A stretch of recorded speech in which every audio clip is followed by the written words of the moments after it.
नमस्कार मित्रांनो, स्वागत आहे तुमचं. आज औंध या ठिकाणी ओपनचं असं भव्य दिव्य मैदान आहे पार पडलं आणि त्या मैदानामध्ये आज घरचा साज गुलालासाठी पात्र झालेला आहे.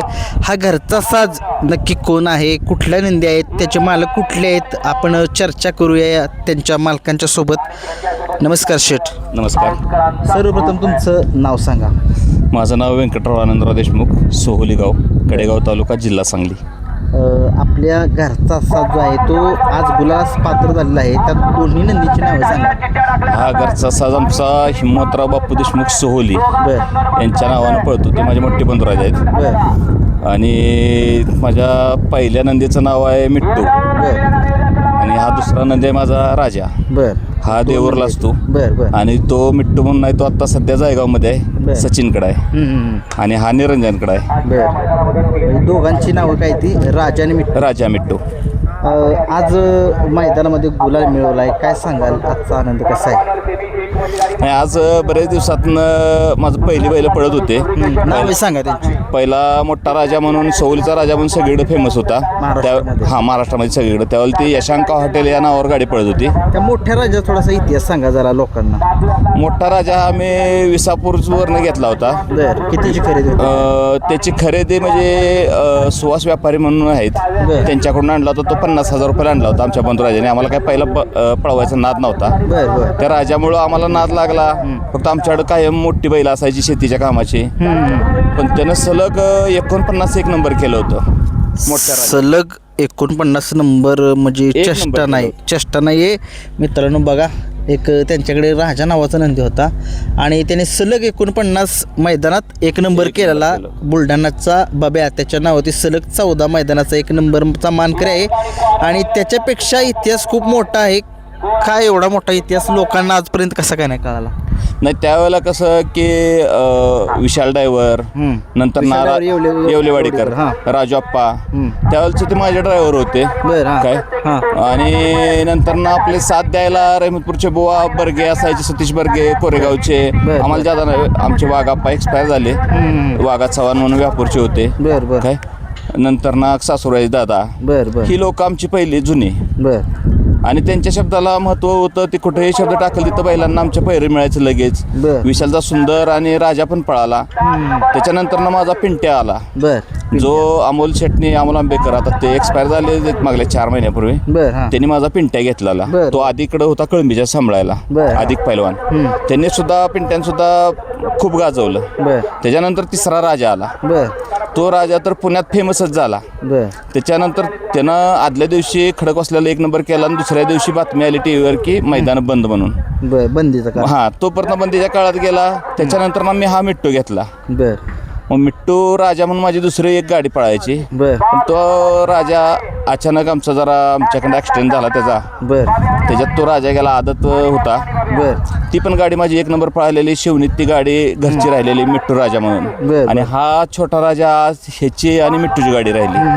आणि समाधान वाटतं म्हणजे की बरेच दिवसातनं गुलाल भेटला. बरोबर आहे. म्हणजे सलग तुम्ही सांगितलं की 49 मैदानाचा गुलालाचा मानकरी होता, म्हणजे 1 नंबरच्या मानकरी होते.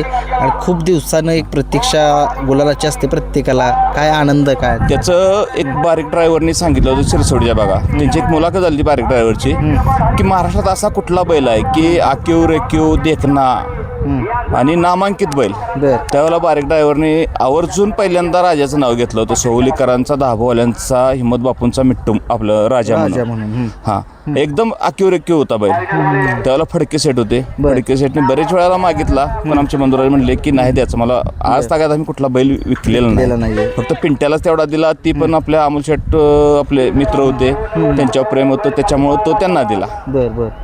पण आज आनंदी आहे. हा निरंजन या, हा राजा आता त्याच्याकडे आहे. हा देऊरचा आहे. हा, आणि सगळ्यात महत्वाची म्हणजे पोरांची साथ चांगली आहे. कधी काय म्हणजे बैलांच्या बाबतीत ही अजिबात तुझा भाव नाही, काय नाही, कधी किरकिर नाही. बरोबर आहे. आणि महत्वाचं ती राहते. आज काल मी फोन केला, आज बैल येऊ दे म्हणलं की आज बैल आला. बैल घेऊन आला की भलं आज क्वार्टर फायनलला राहू द्या, पण राहिली गाडी. महत्वाचा गुलाल असतो, कारण आपण पैशासाठी पळत नाही. गुलालासाठी प्रत्येक मालकाला वाटतं की गुलाल मिळावा. बस. आणि शर्यत क्षेत्रात हेच राहिलं तर शर्यत क्षेत्र राहील, पण पैशाचा जर नाद झाला तर उपयोग नाही तो. बरोबर आहे, तुम्ही शेट बोलताय ते अगदी बरोबर बोलताय. मैदान आजचं कसं काय पार पडलं? एक नंबर मैदान केलं त्यांनी, कुठला वादावाद नाही, काही नाही, निकाल रास्त दिले. जिथं समजा डबल द्यायला लागतो तिथं त्यांनी एक अखिल भारतीय संघटनेचे आपले पदाधिकारी आहेत त्यांचा सल्ला घेतला, किंवा खटाव तालुक्याचे त्यांचे पदाधिकारी आहेत त्यांचा सल्ला घेतला आणि निकाल दिले. हो, तुम्ही सांगितलं की आमचा राजा जुना होता, त्या काय राजाचं वैशिष्ट्य काय होतं नक्की? राजाचं एक वैशिष्ट्य होतं, राजाला असं अंदूक झालं त्यावेळेला कोणी म्हणायचं नाही की तो कुठल्याही कडेला, आणि दोही कडेचा बैल होता, म्हणजे चारही खांद त्याला कुठे बैल पळवायचा, तर कुणी म्हणायचं नाही की मी आज एक नंबर करेन. मग त्याच्या गळ्यात दगड असू द्या तरी तो घेऊन एकटा एक नंबर करणार. गाडी कमीत कमी 50, 100, 200 फुटाचा अंतर टाकायचा बैल, जेवढा अंधार होईल तेवढा बैल लयच पळायचा. तरी आता किती वर्ष राजाला झाले? राजाचा जन्म माझ्याकडे आला त्यावेळेला 2008 साली आला, तेव्हा दुसरा होता. त्यावेळेला काय पळायचा त्याला नाद नव्हता, काय नव्हता. म्हणजे सरासरी दुसरा ते 2008ला म्हणजे त्याचा जन्म असेल 2005 सालचा. आणि बैल अजूनही तो जिवंत आहे. वैशिष्ट्य म्हणजे तो बैल अजून जिवंत आहे. तो बैल नंतर ना बंदीच्या काळात कर्नाटकला गेला. कर्नाटकात त्यानं खूप मोठी बक्षिसं घेतली. त्याच्यानंतर ना बैल म्हापशाला गोव्याला गेला, तिथंही बैल पळाला. त्याच्यानंतर ना तो लाकूड वडायला बैल लागला, ती लाकडा शर्यत असते ना त्याच्यात वजनी लाकूड, त्याच्यात सुद्धा त्याचा कुणी हात धरला नाही. आणि शेवट नशीब म्हणजे आमचं खराब की बैलाचं खराब, म्हणून त्या लोकांनी झुंजीला बैल काढला.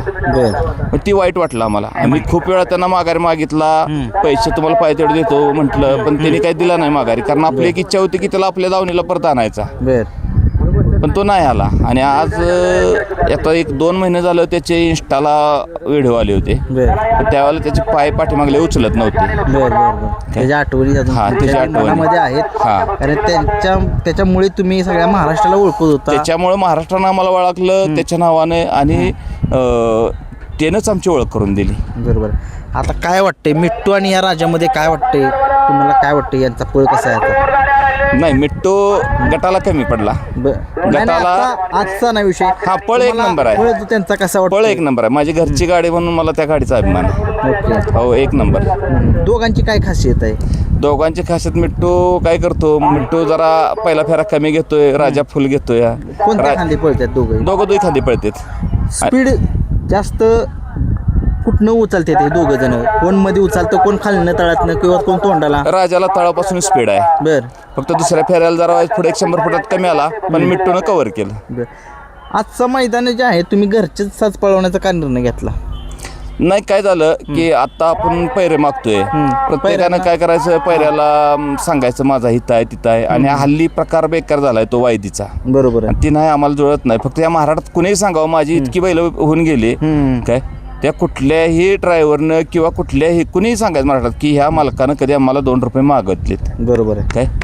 त्याच्यामुळं आपण कुठला पायऱ्याला वायदी देऊन बैल घालणं, त्याच्यापेक्षा मग घरचे बैल आहेत ना, मग गरज काय, मार खाल्ला तरी काय आणि जिंकला तरी काय, शेवटी हार जीत ही राहते.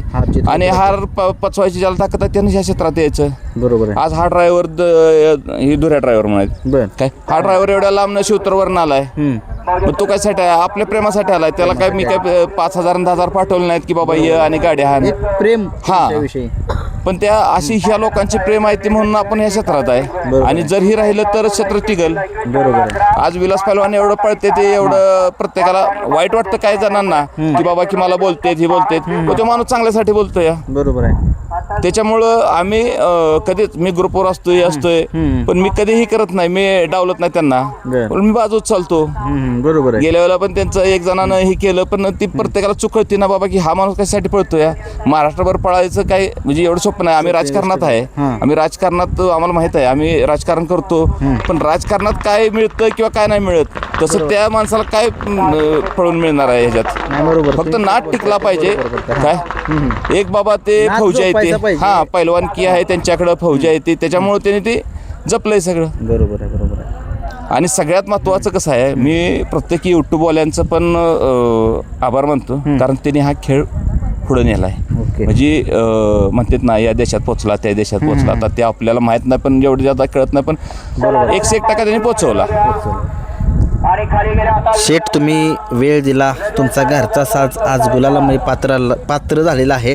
अशाच कामगिरी तुमच्या राजा आणि मिट्टूने इथून पुढं कायम प्रत्येक मैदानामध्ये गुलालामध्ये राहू द्या, एवढीच आमची इच्छा आहे. धन्यवाद.